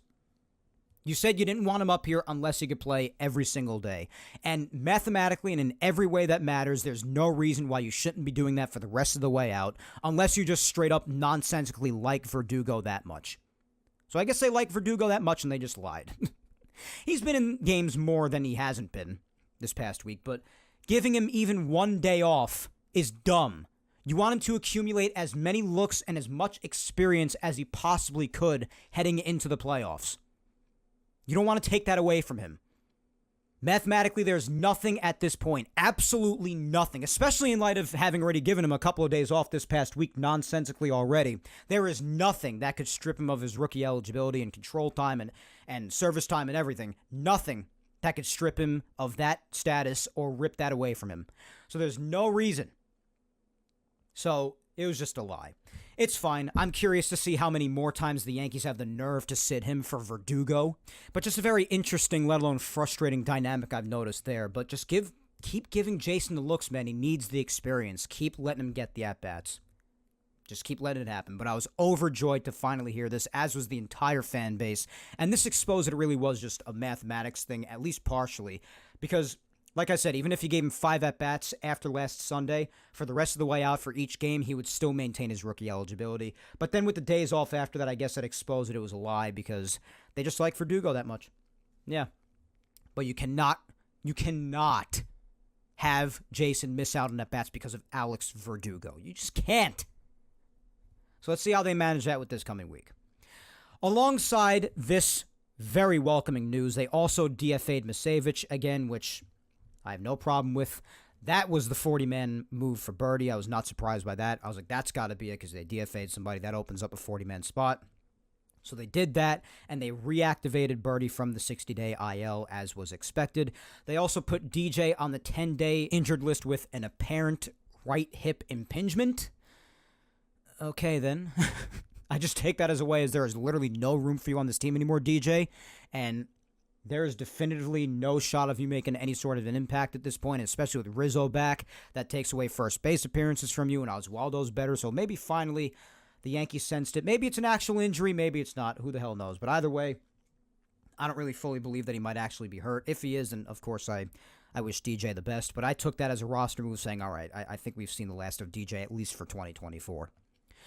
In the remainder of the week, as I said before, with Misevich and also Bickford and Birdie, who they had DFA'd. When we had spoken about that on last week's episode, it was announced that Misevich, Bickford, and Birdie were all outrighted to AAA. Nobody picked any of those 3 up, so they're still in the organization, just not on the 40-man. So all 3 pitcher DFAs out in that bullpen that they did in the last week and a half. They are down in the minors, just off of the 40-man roster, but still there in case they want to bring them back up or need them at any point. As far as the remainder of the injured list, since the Yankees have had the vast majority of the injured list return of late, not really many people left on it at all. The only two really worth mentioning, obviously, again, DJ just got put on it. I really wouldn't expect to see him again. I'd be shocked if we do. They're still talking about JT Brubaker as if he has a chance to come back. I would just hold him off. I don't really see the point, and I don't really see him contributing anything major. He's really never been known to be a good pitcher. But the Yankees have taken no names and made them awesome before, so who the hell knows in that same breath. But I just really wouldn't put any of your stocks in on the guy. Everybody else, like Lou Trevino, he's still rehabbing.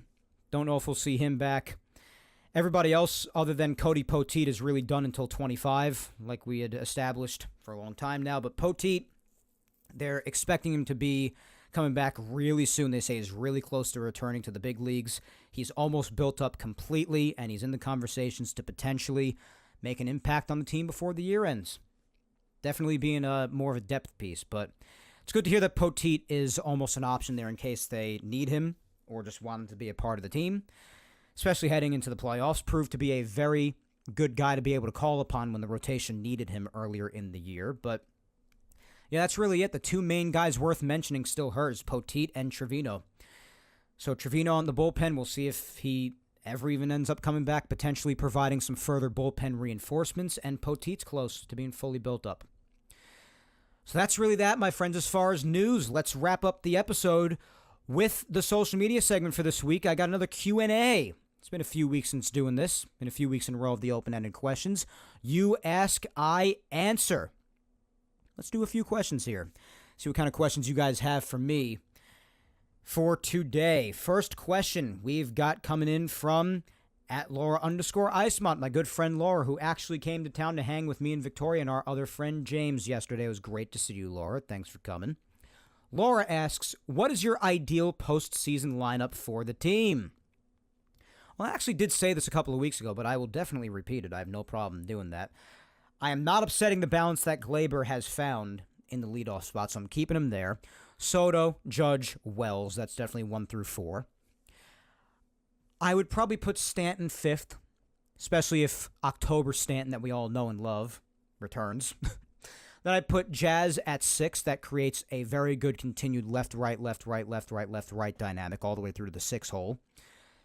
7th, I would probably maybe Dominguez. I guess I would put Dominguez 7th. Then 8th, I guess I would put Rizzo. If it's not going to be Rizzo, then it's got to be Oswaldo. I'd put him 8th, and then I just put Volpe 9th. I think that'd be my ideal postseason lineup at this point. I think it'd be the same for the vast majority of us, really, from 1 through 5 or 6 especially. But I think you could play around with those bottom 3. But I guess that would be it. If it's not going to be Rizzo, and I would definitely, if not for Oswaldo's vast inexperience at first, even though he seems to handle it pretty well. But if it gets to be really bad with Rizzo, like if he's still looking this bad in the last week, I might consider putting Oswaldo in there, honestly. Bat him 8th and then Volpe 9th or vice versa. It doesn't really matter. But yeah, I guess that would be my lineup, Laura. You guys let me know what your lineups would be. I'm very curious to hear what you guys would think. Rebecca at Peace Now for Life asks, hi, Mike. Hey, Rebecca. Do you think Luke Weaver should be named the closer, or should they go with closer by committee? I believe in officially having a closer, so I would say officially name him. Yeah, I would definitely say that. I definitely trust Clay more in any inning outside of the 9th. I don't trust him in general because, I mean, he's even screwed up outside of the 9th inning this past week. But I would definitely rather him be in another inning other than the 9th. So I would put him in the 7th or 8th. I would really love for Weaver or Canely to officially be named the closer, but I do think it would be smart to have a definitive closer. I do. So I would name him closer personally. Some other people might be fine with closer by committee. I wouldn't hate it, but I prefer they officially have a closer. Like, name him like this is the closer. I'd prefer that. That's just my opinion. At Mountain Gal 456, my buddy Tina. Tina asks, do you think Cole intentionally hit Devers? My question is only regarding the hit. Thanks, Mike. Thank you, Tina, for the question, and Rebecca and Laura as well. Thank you all for the questions, and everybody to come as well. It was absolutely intentional, and the intentional walk in the situation that it was in before even further proves that. Absolutely. It was totally intentional. At Kevin YYC85 asks, my friend, hope you and Vic are doing well. Thank you, good sir, we are. Do you like having the starter playing the bullpen role like they did with Cortez, which I called, and now Stroman? If you were in Boone's shoes, how would you arrange the lineup when playoffs come around? Much love. Thank you, Kevin. Appreciate that.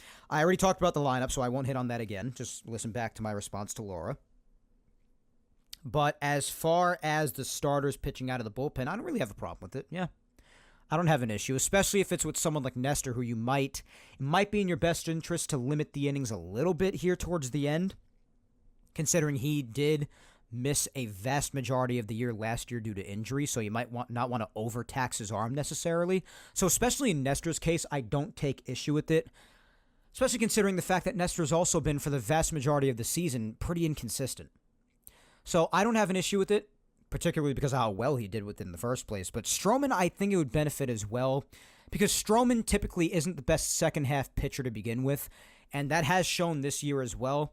And he just hasn't shown his best stuff of late. Wasn't bad in his last outing out, like I said, but I don't know. I think it could benefit that. I don't think it's a bad move, especially if it's going to be with guys like Stroman and Nestor. I do think those are a couple of the weaker arms in the rotation, so I'm fine with it, especially when it comes to those two. I'm okay with it.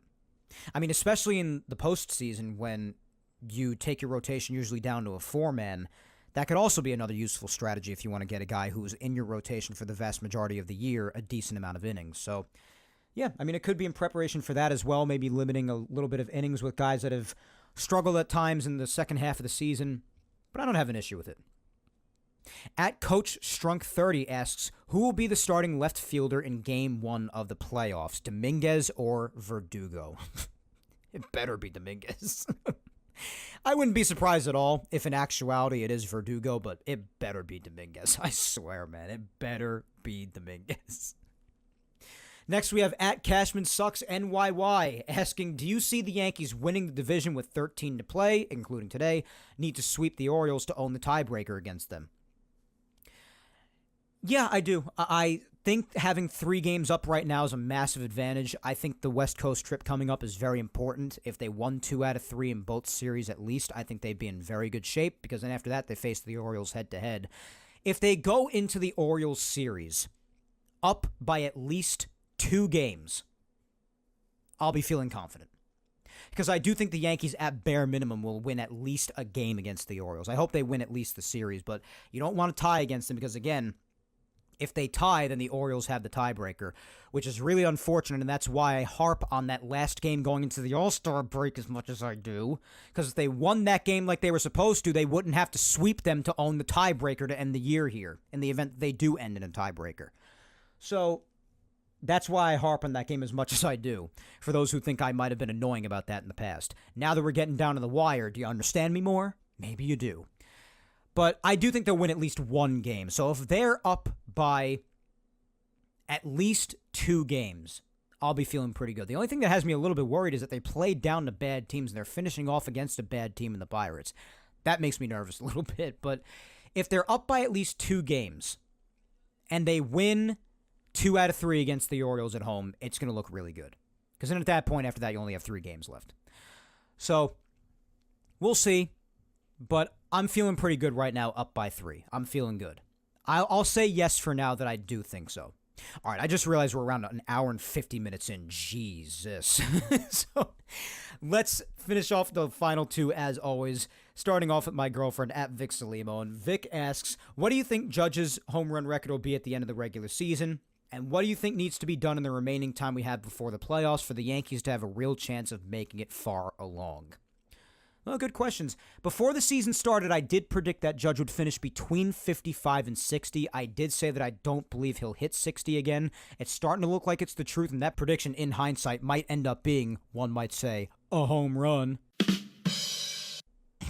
God, I hate myself. Anyway, yeah, so that prediction's starting to look really good. Unfortunately, that 16-game home run drought, I think, might have taken him out of the running for 60-plus. Maybe not. Maybe he'll go on another tear. They come in spurts, so we'll see. But I think he'll finish with like 56 or 57, which again falls right in the window of my prediction. But I'll say like 57. I could be wrong. He could hit 60 again. I'm not saying that I hope he doesn't hit 60. Please don't misunderstand me. I'm just saying my prediction said between 55 and 60, and I'm honing in on that even more now. As far as what they need to do to have a real chance, get the offense more consistent. Because the bullpen's starting to shape up in the back end nicer now, and the rotation is mostly stable, I would say. So offensive consistency, that's the key. Get them to be more consistent. Last but not least is my mom at Julia Gina Scudero, and she asks, my question is, if the Yankees were to have the remaining regular season as good as this past week panned out, do you think they can make it through the playoffs? Playoffs are a different animal, Mom, so it's tough to say that. I don't know. The inconsistency of the offense still worries me because, again, even despite having a better week going 5-2 and taking advantage of the Orioles losing, now being 3 games up, the offense was still very inconsistent this past week. It's still a theme that is ongoing here. They got to figure that out. So that's the only thing. I'm not going to say that it'll make them get through the playoffs because you still saw inconsistency, and the playoffs are a different animal, so they're kind of separate. But it could help. Yeah, absolutely. Taking momentum into the playoffs and taking a hot streak into the playoffs. Getting hot in the playoffs is what it's all about, so it could definitely play a role. Absolutely. It could make a difference, but definitely nowhere near a guarantee of it making a difference. I hope that answers your question. But otherwise, that about rounds off the Q&A for today, guys. Thank you all so much for leaving questions. There were definitely some I didn't get to, but I just realized now how deep we were into the show, as always, because I just have so much to yap about. Can't shut my yapper. That's what I mean when I say I'm the best yapper in all the land, guys. I don't lie. But thank you all so much for the questions, whether I got to yours or not. You guys are all the best. All of you. Love you so much. Thank you for yet another great episode. I hope you enjoyed listening to it as much as I enjoyed recording it for you. But as of now, that is all for episode 235 of Yapping Yankees, my friends. Remember to follow me on all social medias if you don't already. Facebook fan page, Mike Scudero NY. My Twitter or X is at Mike Scudero, and my Instagram is Mike Scuds 97. Subscribe to Yapping Yankees on all 4 of the platforms it is available on. That is YouTube, Apple, Spotify, and SoundCloud. Like, subscribe, comment, show your love across all of them, my friends. And listen to any past Yapping Yankees episodes that you might have missed if you want. Episodes 34 up to 235 today are all on YouTube, and every single Yapping Yankees episode that ever was, all the way up to today's episode, those are all available on SoundCloud, Apple Podcasts, and Spotify.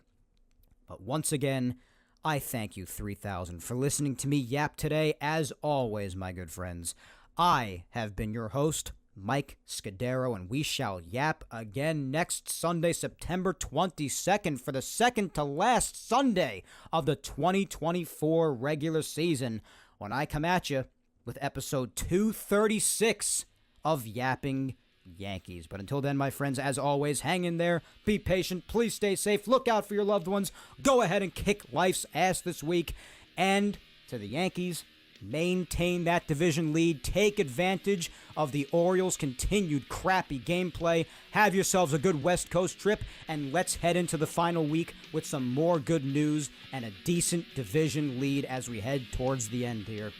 Progress, progress, progress down the stretch here. Keep it up. Until next Sunday, my friends, take care, and let's go Yanks.